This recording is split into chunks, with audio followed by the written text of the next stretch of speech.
Welcome back to Thai Production. First of all, we would like to sincerely thank everyone who has followed, supported, and left positive comments in previous videos. That is the biggest motivation for us to continue to bring more valuable content every day. In today's video, Thai Production will explore with you inspirational success stories of Americans, from smart business strategies to bold turning points that have brought them from nothing to legend. Real-life examples and profound lessons will help you better understand why America is the land that produces so many billionaires and great entrepreneurs. If you find the content useful, don't forget to leave comments, like and share the video to support TY Production to develop further. Let's get started. Andrew Carnegie, one of the richest and most successful people in history, is a classic example of how to rise from poverty to become a billionaire. Born in 1835 in Dunfermline, Scotland, to a poor family, Carnegie faced many challenges from an early age. His family lived in a cramped and poor house. His father, William Carnegie, was a weaver but faced the decline of the Scottish textile industry. Carnegie's mother, Margaret, loved her family very much, but she could not change their difficult situation. When Carnegie was 13 years old, his family decided to emigrate to the United States in search of new opportunities. However, life in Pittsburgh, Pennsylvania, was not easy. Andrew had to start working as soon as he arrived in the United States, and his first job was in a low-paying cotton mill. Young Carnegie did not have many opportunities for formal education, but he did not give up. Instead, he began to teach himself to read and write during his free time. While working at the factory, he borrowed books from the library and taught himself about science, history, and economics. It was through this effort that Carnegie gained a solid foundation of knowledge to advance further in his career. When Carnegie had the opportunity to work for a telegraph company, he quickly grasped and learned more business and technology skills. In 1853, he had accumulated enough experience and a small amount of capital to invest in the railroad industry. This was the first turning point in Carnegie's career, helping him gradually escape poverty. However, Carnegie was not only looking for opportunities to become rich, he also focused on investing in himself and improving every aspect of his work. His creativity and progressive spirit helped him gradually conquer the challenges in the railroad industry, and at the same time helped him realize the great opportunities in the steel industry. In 1872, Carnegie decided to invest in the steel industry, and this completely changed his life. He founded the Carnegie Steel Company and quickly made it the largest steel company in the United States.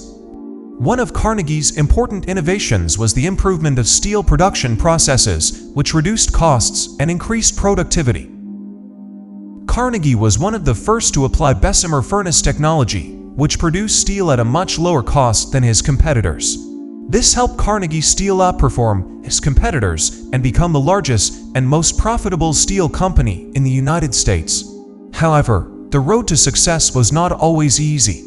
One of the major difficulties Carnegie faced was the Homestead strike in 1892, when workers at his plant demanded improved working conditions and higher wages.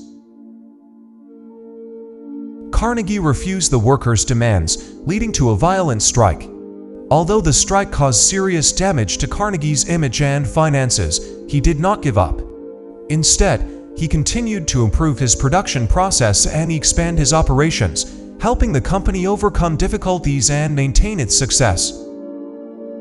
In 1901, Carnegie sold his steel company to J.P. Morgan for $480 million, a huge sum at the time. After selling the company, Carnegie became the richest man in the world at that time. However, instead of continuing to accumulate wealth for himself, Carnegie decided to use most of his wealth for charity. He believed that the wealthy had a responsibility to use their wealth for the common good.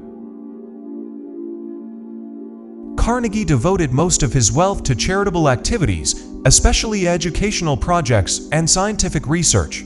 He founded more than 2,500 public libraries across the United States and in many other countries, providing millions of people with access to knowledge and improving their lives. He also made major contributions to organizations such as universities, research institutes, and other charities. Carnegie is also famous for his philosophy of theory of wealth, in which he believed that the rich should not just keep their money for themselves, but should invest it in activities that benefit society. He wrote in his book The Gospel of Wealth, "Wealth is not a private property, but a social asset. The rich have a responsibility to use their wealth for the common good." This view of Carnegie laid the foundation for many of his later philanthropic activities and policies related to social responsibility. Late in life, Carnegie devoted much of his time to philanthropy and the development of educational and scientific research institutions. He was not only a brilliant investor, but also one of the first to realize that wealth must be used to create a positive impact on society.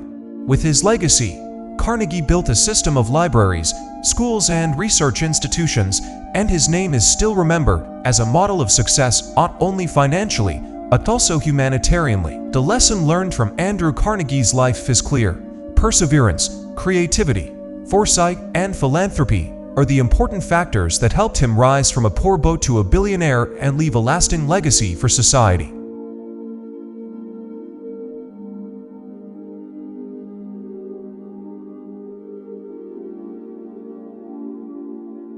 John D. Rockefeller, considered the founder of the modern oil industry, is a classic example of entrepreneurial spirit and investment strategy. Born in 1839 in Richford, New York, Rockefeller grew up in a modest family. His father, William Rockefeller, was a quack drug dealer who was often absent from home and had little responsibility for his family. Meanwhile, his mother, Eliza, was a pious, thrifty, and energetic woman who raised her children with a strict sense of discipline and morality. From an early age, Rockefeller learned lessons about thrift, prudence, and perseverance from his mother. As a teenager, he began working odd jobs to earn extra income, from farming, sales, to bookkeeping. At the age of 16, he got a job as an assistant accountant in Cleveland, Ohio, and quickly distinguished himself for his honesty, discipline, and excellent financial management skills. Although he did not attend college, Rockefeller always learned from practice and business books. At the age of 23, he and a partner opened a small oil trading company called Clark and Rockefeller. At that time, the oil industry was very chaotic, with a series of small companies operating inefficiently. Rockefeller recognized a great opportunity when he saw the great potential of oil in replacing old fuel sources, especially in lighting and later in machine engines. He began to invest heavily in oil refineries, the most prominent of which was Standard Oil, founded in 1870. With a sharp investment strategy and foresight, Rockefeller not only focused on refining oil, but also gradually controlled the entire supply chain, from exploitation, transportation, distribution to marketing. He applied a vertical integration model, which helped reduce costs and eliminate dependence on intermediaries. In addition, he also negotiated wisely with railroad companies to gain preferential shipping rates, creating a great competitive advantage over his competitors. Not only that, he also aggressively bought or merged with small competitors, thereby making Standard Oil the dominant company in the U.S. oil industry. At its peak, Standard Oil controlled more than 90% of refined oil production in the United States. However, Rockefeller's success did not come from luck but was the result of extremely careful calculation and strict financial discipline. He was a man of few words, lived simply, and ran his business tightly. Although criticized for his monopolistic business model, it cannot be denied that he created an empire that had a huge influence on the development of the U.S. economy. In 1911, the U.S. Supreme Court ruled that Standard Oil had to be dissolved for violating antitrust laws. However, this did not reduce the value of Rockefeller's assets, because the subsidiaries after separation, such as ExxonMobil, Chevron, still developed strongly and brought huge profits. After withdrawing from business, Rockefeller devoted most of his assets to charitable activities, especially in the fields of education, health, and scientific research. He founded the University of Chicago, funded the Rockefeller Institute of Medicine, and many other organizations. By the end of his life, Rockefeller had donated about $540 million, a huge number at that time. The story of John D. Rockefeller is not only a journey from a poor boy to the first billionaire of the modern world, but also a testament to the power of strategic thinking, financial discipline, and long-term vision in investing.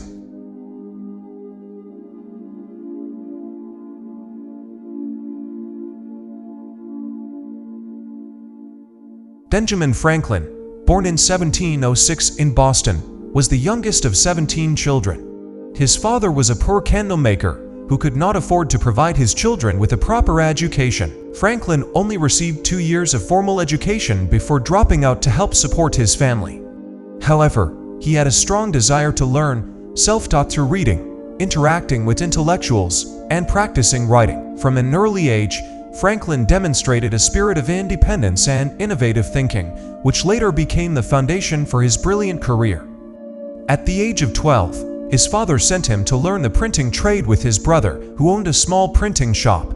Here, Franklin learned printing and editing skills, and most importantly, became acquainted with the world of journalism and publishing. However, due to conflicts with his brother, he left home for Philadelphia at the age of 17, with only a few coins in his pocket. He applied for a job at a printing house and quickly impressed people with his diligence, modesty, and intelligence. After a period of working for hire, he went to London to learn more about printing, then returned to Philadelphia to open his own printing shop. From here, Franklin's life began to turn a new page. Franklin was not only a talented printer, but also a shrewd businessman. He published the Pennsylvania Gazette, turning it into one of the most influential newspapers in the British colonies in America. In particular, he compiled and published Poor Richard's Almanac, a farmer's calendar filled with practical advice, life philosophy, proverbs, weather forecasts, and general knowledge. This book sold surprisingly well, was loved by people everywhere, and was a great source of income that helped Franklin gradually become rich. Not stopping at printing, Franklin invested his profits in other areas such as real estate, publishing, and even insurance. He lived a wise and frugal life, something he always advised others through sayings such as, "Time is gold," or "Spend less than you earn." This philosophy of life helped him accumulate wealth in a sustainable and stable way. Although not the richest man of his time, Franklin is considered a millionaire in the modern sense because he owned a large fortune from honest work, smart investments, and a standard lifestyle. What made Franklin stand out the most was that he did not keep his success to himself. He used his wealth and reputation to contribute to the community, founding the first public library in the United States, co-founding the University of Pennsylvania, organizing the first fire department, and establishing an efficient postal system. He was also an inventor with many famous works such as lightning rods, bifocals, and the Franklin stove. Later, he became one of the founding fathers of the United States, participating in drafting the Declaration of Independence and the U.S. Constitution. From a poor boy who had to drop out of school early, Benjamin Franklin rose to become a millionaire thanks to his intelligence, determination, hard work, and spirit of serving the community. He is not only a symbol of the American dream, from nothing to success, but also a living testament to the truth. Wealth does not only come from money, but also from knowledge, morality, and dedication to society. From the story of Benjamin Franklin's rise, we can learn profound lessons about the path to wealth and success.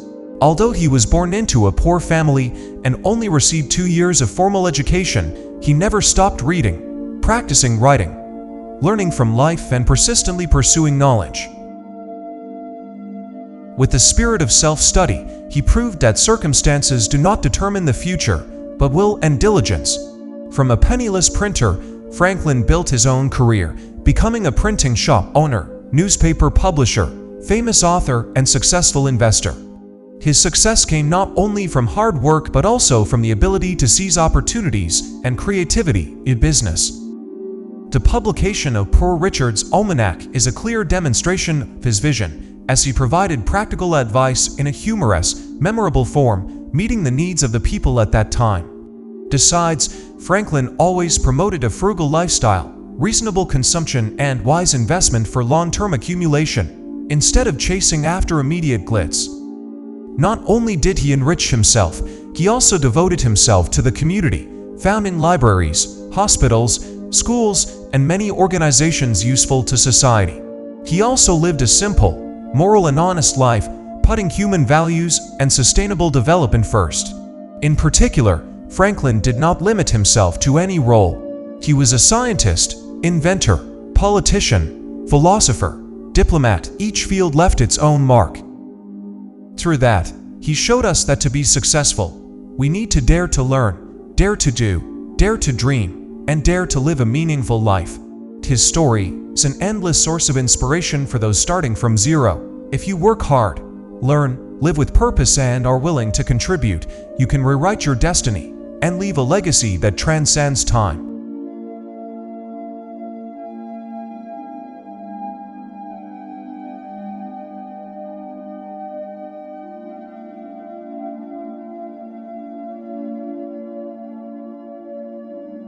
Thomas Edison was born in 1847 in Milan, Ohio, into a poor family of 7 siblings.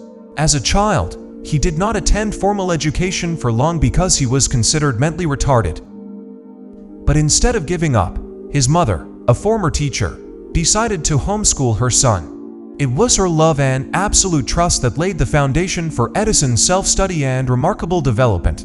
He loved reading, was curious about everything around him, and often did experiments in the basement. Growing up in poverty, Edison had to sell newspapers and candy on trains to support his family, and at the same time saved money to buy experimental equipment. In the train car, he turned a corner into a mobile laboratory, a place to nurture the first dreams of an inventor. Edison's career in invention was not a bed of roses. He failed not just a few times, but thousands of times. The most famous story is the creation of the electric light bulb. Before he succeeded, he had tried more than 6,000 different materials for the filament. When asked why he persisted after so many failures, Edison calmly replied, "I have not failed. I have just found 6,000 ways that do not work." That is the most vivid proof of his perseverance and unwavering belief in his goal. Success did not come to him only through the light bulb. Edison had more than 1,000 patents, including the phonograph, the movie projector, the microphone, and many inventions that laid the foundation for the modern industrial revolution. He was not only an inventor, but also an excellent businessman. Edison knew how to commercialize his inventions, founding General Electric, one of the largest corporations in the world to date. Behind the dazzling lights of glory were countless sleepless nights, hours of disappointment, and almost giving up. But Edison never gave up. He once said, "Genius is 1% inspiration and 99% perspiration." And that's not just a motivational quote. It's how he lived and worked every day. Thomas Edison's story is not just a journey of wisdom, but also an epic of determination, faith, and perseverance. It reminds us that success is not reserved for the best, but for those who never stop.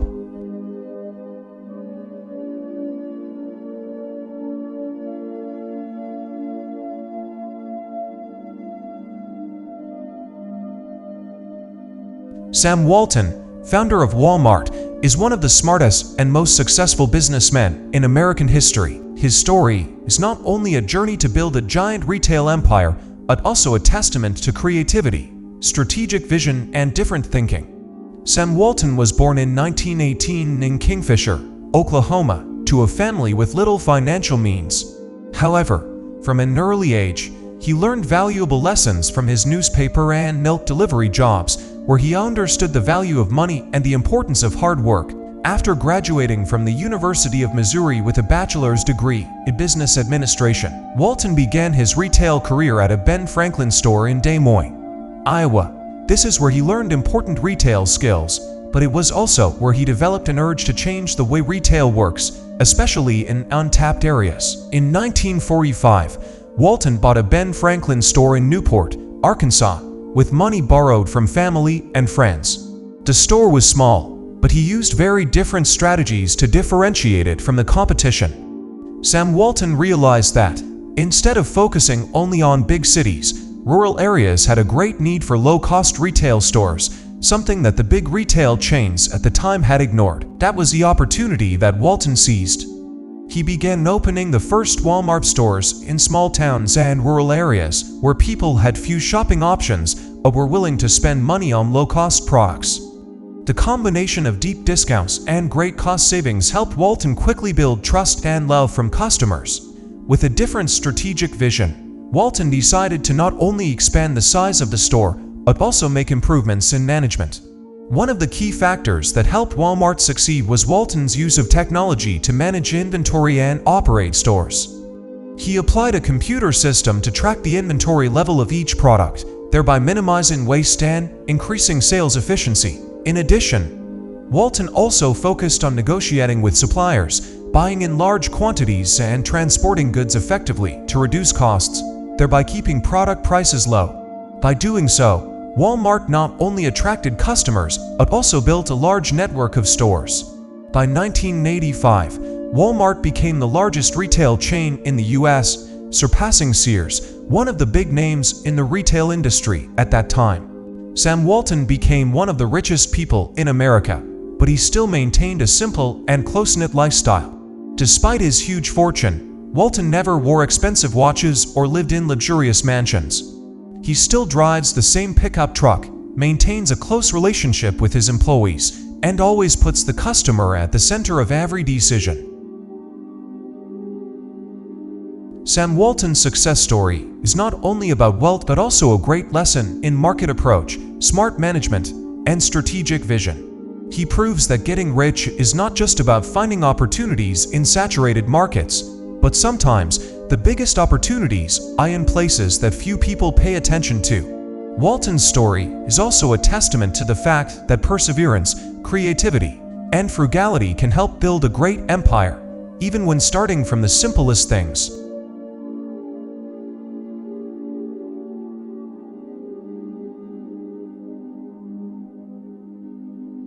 Jeff Bezos was born in 1964 in Albuquerque, New Mexico. After graduating from Princeton University with a bachelor's degree in electrical engineering and computer science, Bezos began his career on Wall Street, where he worked for several large investment and technology firms. Despite his success, Bezos was uncomfortable with office work, and he began looking for a different path, an opportunity that could change the way the world worked.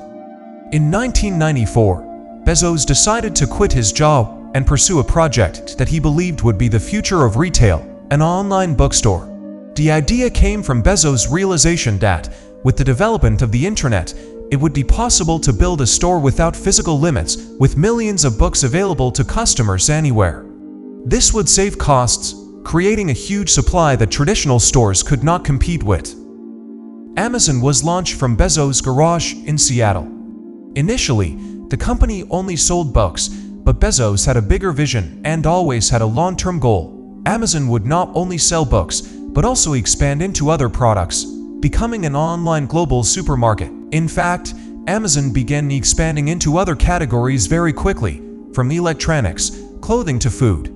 These moves were risky, but Bezos always knew that conquering each market niche would help Amazon become a leading e-commerce platform. One of the key factors that made Amazon successful was its customer strategy. Bezos always emphasized that Amazon would focus on bringing customers the best shopping experience possible, with fast, easy, and secure delivery. He was also the first to understand the importance of creating customer loyalty. Amazon Prime, a membership service that allows customers to shop quickly and get free shipping, has helped Amazon build a huge community of loyal customers. In addition, Bezos has focused on technology and invested in automation systems, helping Amazon reduce costs and increase operational efficiency. Amazon has applied smart algorithms to recommend products to customers, improve operational processes, and warehouse management, thereby optimizing the delivery of products quickly and accurately. Although Amazon faced many challenges in its early years, from convincing investors to competing with retail giants, Bezos never faltered. He always persisted in his vision that Amazon was not just an online retailer, but also a platform to innovate the way businesses and sales are done. Today, Amazon is not only the world's largest online retailer, but also a giant in other areas such as cloud computing, artificial intelligence, and entertainment services. Jeff Bezos' vision and strategy have created a smart business model that has allowed Amazon to continue to thrive and innovate. The lessons from Jeff Bezos' story are perseverance, the ability to see opportunities in major changes in society, and the importance of building a clear customer strategy. Bezos has not only built a company, but created a global e-commerce ecosystem. He has proven that with the right vision, perseverance, and the ability to invest in technology, anyone can change the way the business world works. From the inspiring stories of wealth creation of people like Andrew Carnegie, John D. Rockefeller, Benjamin Franklin, Thomas Edison, Sam Walton to Jeff Bezos, it can be seen that the American spirit of wealth creation is not only based on intelligence or luck, but is the crystallization of many valuable qualities: perseverance, creative thinking, entrepreneurial spirit, and most importantly, the ability to act boldly from seemingly small things. Andrew Carnegie, from a poor immigrant boy, rose to become the king of American steel thanks to the spirit of continuous learning, disciplined thrift, and smart investment strategy. John D. Rockefeller proved that to become the richest person in the world, one not only needs business talent, but also the ability to manage systems, optimize efficiency, and always be steadfast with long-term goals. Benjamin Franklin, one of the founding fathers, started in the printing business and became rich thanks to work ethic, the ability to build a personal brand, and wise financial management. Thomas Edison, who failed more than 1,000 times before inventing the light bulb, proved that persistence is sometimes more important than talent. Sam Walton was not born into wealth, but by seeing an opportunity in the neglected rural market, he built the Walmart retail empire with a strategy of low prices and dedicated customer service. Jeff Bezos, who started out in a small garage, succeeded not only because of his vision, but also because of his spirit of thinking long-term, going long-term, always putting customers at the center and constantly innovating. What they all have in common is they are not afraid of difficulties, not afraid of failure, always proactively looking for opportunities and challenges and willing to try new things. They build wealth not only for themselves, but also create real value for society, creating jobs, developing technology, changing consumer habits, and even changing culture. Therefore, the greatest lesson learned from these stories is not simply how to get rich, but how to live with a big vision, with an unwavering will, and with the determination to pursue your dreams to the end. In today's world, where opportunities always exist for those who dare to think differently, dare to do differently, that spirit still holds true, not only for Americans, but for anyone who aspires to rise from zero to change their lives. You see, successful Americans are not simply rich, they are symbols of will, creativity, and relentless dedication. They start from zero, overcome failure, dare to think big, and never stop in the face of difficulties. The lesson here is not how much money they have, but how they think, how they act, and how they create sustainable value. And you can do it too. Start today, with what you have, because the path to wealth does not start with opportunity, but with you. Thank you for watching the video. Don't forget to like, share, and subscribe to TY Production channel so you don't miss the next inspirational stories.